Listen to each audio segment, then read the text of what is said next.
আজকে জিলহজের দ্বিতীয় খুতবা যে আলোচনা বেদাতের অপকার,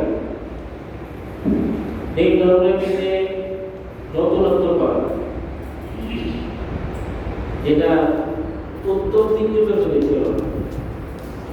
কোরআন হাদিসের আমরা যা আলোচনা করি, আমল করি, ইবাদত করি, যাই করি, ইসলাম পরিপূর্ণ হয়ে গেছে, কিন্তু বহু আগে এর মধ্যে কোনো যোগ করার বা বিয়োগ করার কারণ কোনো সুযোগ নাই। কোনো ইমাম সাহেব, খতিব সাহেব, মাওলানা সাহেব, পীর সাহেব, মাওলানা মুহতামিম, প্রিন্সিপাল কারো ক্ষমতা আছে না।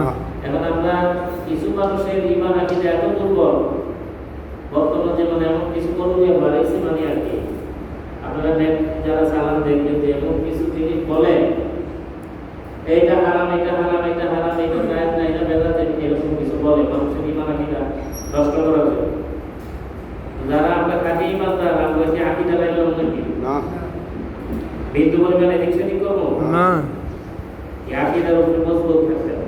বেদাতটা কি জিনিস? নতুনত্ব, যেটা উত্তম যুগ, রাসূলুল্লাহ সাল্লাল্লাহু আলাইহি ওয়াসাল্লামের যুগ, যেটা সাহাবাদের যুগ, তাবিঈদের যুগ, তাবিঈদের যুগ, খায়রুল কুরুন যেটাকে বলা হয়। এই খুতবার মধ্যে খায়রুল কুরুন সম্পর্কে আলোচনা আছে।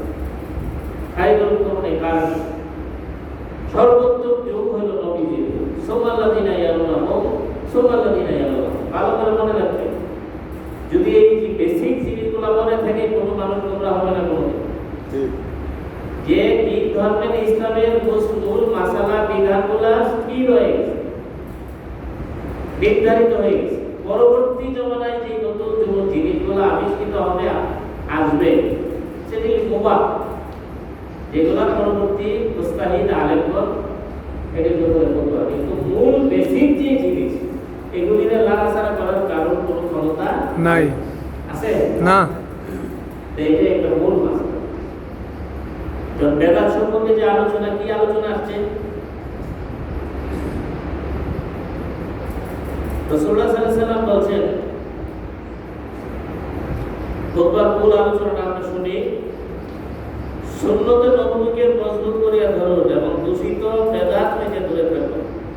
রাসূলুল্লাহ সাল্লাল্লাহু আলাইহি ওয়াসাল্লাম বলিয়াছেন, কিয়ামতে হাউজে কাউসারে আমি তোমাদের অগ্রগামী হইব, মানে তোমাদের কাছাকাছি হইব।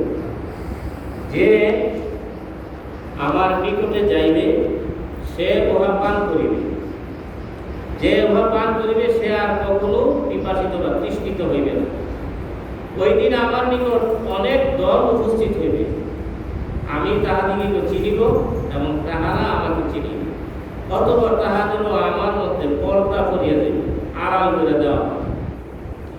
আমি তখন বলিব, উহারা আমার উম্মত।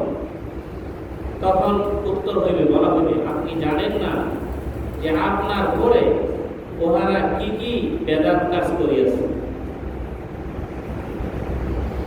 তখন আমি বলিব, ঠিক ঠিক তোমাদের জন্য, যাহারা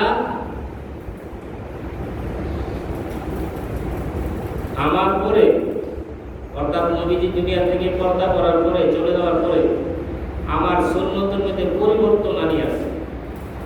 এক কথায় যার জ্ঞান আছে, এখানে সমস্ত মাসালা তো বলাটা কি সম্ভব এক লাইনের মধ্যে? কিছু কিছু কথার মধ্যে এমন ভারী কিছু জিনিস আছে, দিনের মূল কথাগুলো নবীজি কি বলছেন কথাটা? হাদিসটা বুখারী এবং মুসলিম মুত্তাফাকুন আলাইহি, দুইটা হাদিস শরীফে একসাথে বলা হয়।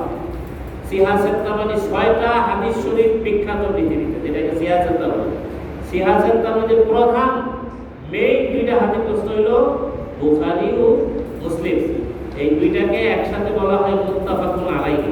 যারা মাদ্রাসায় লেখাপড়া করে তারা জানে এই হাদিসটা সেখান থেকে, দুটোটা হাদিস থেকে রিওয়ায়াত করা হয়েছে যৌথভাবে। নবীজি বলছেন, যারা আমার পরে সুন্নতের মধ্যে পরিবর্তন আনিয়াছে। এখন কি বুঝতে পারতেছি সুন্নতের পরিবর্তন কি জিনিস? বুঝতে পারতেছি না?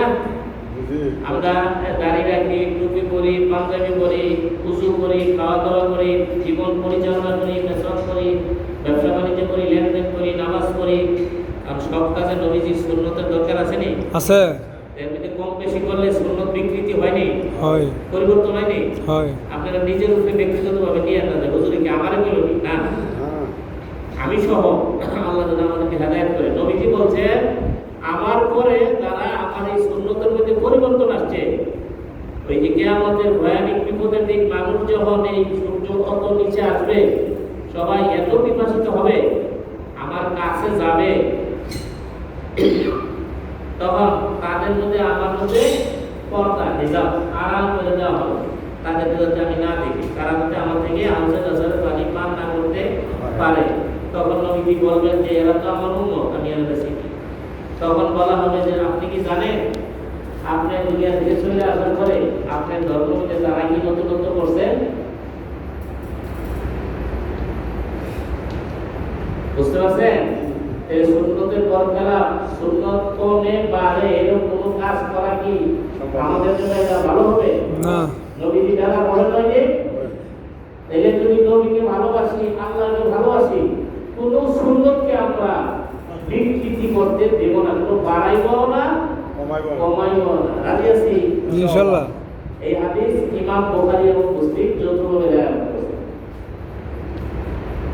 হুজুর সাল্লাল্লাহু আলাইহি ওয়াসাল্লাম বলেন শেষ যুগে অনেক মিথ্যুক দজ্জাল বাহির হবে।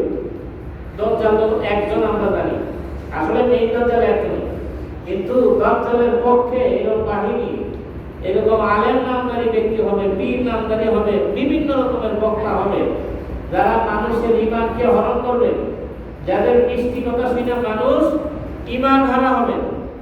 এই কথাগুলো আমরা বলছি না, এই খুতবার কথা, যারা খুতবা পড়তে পারেন দেখেন কি বলা হয়েছে।